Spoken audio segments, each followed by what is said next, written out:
না এটা কি টোন বলে? হ্যাঁ হ্যাঁ, এটা টোন, পানিতে উপরে ভেসে থাকার জন্য। আচ্ছা, এখন যদি টোনটা আপনি সুতা দিয়ে আর কি আটকা দিতেছে, আটকা দিলেন। হ্যাঁ, ততদিন সেটা না যায়। আচ্ছা আচ্ছা, এই টোনে কি এত বড় জাল কি আপনার ওয়েট কুলাইতে পারবো? না, এটা তো ওইটার জন্য না। তাহলে এটা মনে করেন যে পানির নিচে, এটা তো একবার মাটি এইরকম যেমনি আছে না, এমনি গেসে যাবো। ওই এইটা ওইটা নিচেরটা, হ্যাঁ, নিচে যে সীসাটুক। আচ্ছা, এই যে সীসাটুক মাটি ঘেসে যাবে। হ্যাঁ হ্যাঁ, আর টোনটা তো উপরে থাকবে। মাটি ঘেসে যাবো, তো এই টোন না দিলে এটাও মাটি ঘেসে যাবো। ও আচ্ছা আচ্ছা, শুয়ে পড়বো। আর এই ট্রেনটা দেওয়ার কারণ হলো খালি একটু কোনোরকম বাসা রাখলে। আচ্ছা আচ্ছা, কোনোরকম বাসা রাখলে মাছ পেসবো, তাছাড়া পেসবো না। এইটা আরো বড় টোন দেওয়া উচিত ছিল না? আরো বড় টোন দিলে তো আবার ওই সীসায় মাটি পাবো না। বুঝতে পারছি, সীসায় মাটি পাবো না, পরে জাল উপর দিয়ে যাবো।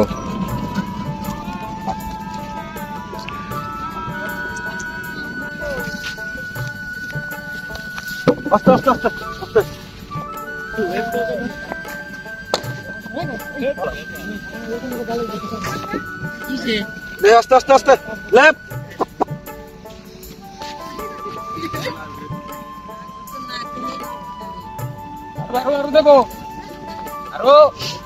মাছ টাছ মেলা পেশ আনো ভাই, মাঝে মাঝে শেষই হবে না। এটা নিয়ে সবাই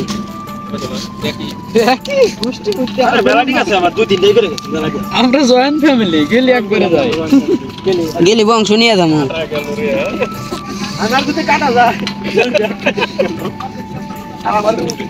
দুই পাশে রশি দিয়ে বাঁধতে হয়।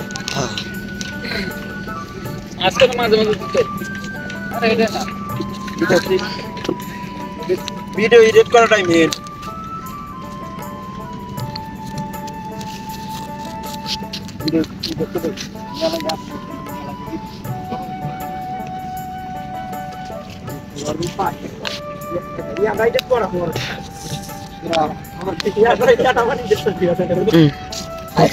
না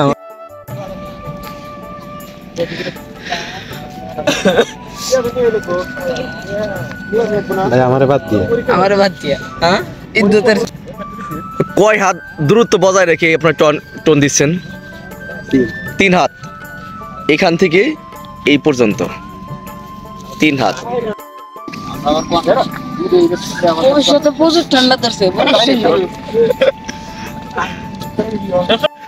নদীর তীরে মানুষেরা জেলেদের সাথে যারা যুক্ত হয়ে মাছ মারার কাজের সাথে নিয়োজিত, ঠিক এই মুহূর্তে আমি এসেছি যারা মাছ মেরে জীবিকা নির্বাহ করে থাকে তাদের জাল মাছ মারার যে যন্ত্রাংশ নষ্ট হয়ে যাওয়ায় এখন মেরামতের কার্যক্রম চলছে।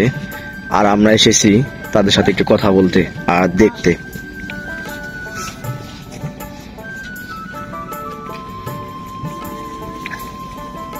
সুতা বের করতেছেন ভাই? আচ্ছা, এই সুতাটা বের করার পর আবার নতুন সুতা দিবেন?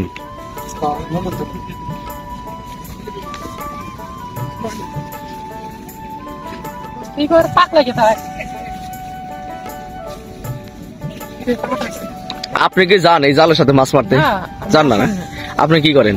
লেখাপড়া? আচ্ছা আচ্ছা,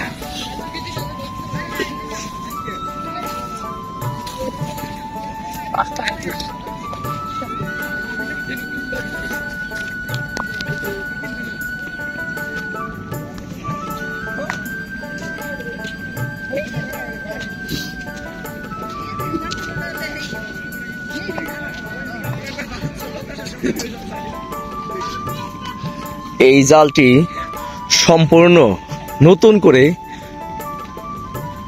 পর্যবেক্ষণ করা হলো এবং জালে ছিঁড়া ফাটা যা ছিল সবকিছু মেরামত করে এখন মাছ মারা উপযুক্ত করা হয়েছে। এটা হচ্ছে টন সিস্টেম, টন পানির উপরে ভেসে থাকে। আর একটা জালের সাথে দেখেন কতগুলো মানুষ একসাথে কাজ করছে, জাল মেরামতের কাজ চলছে এখন।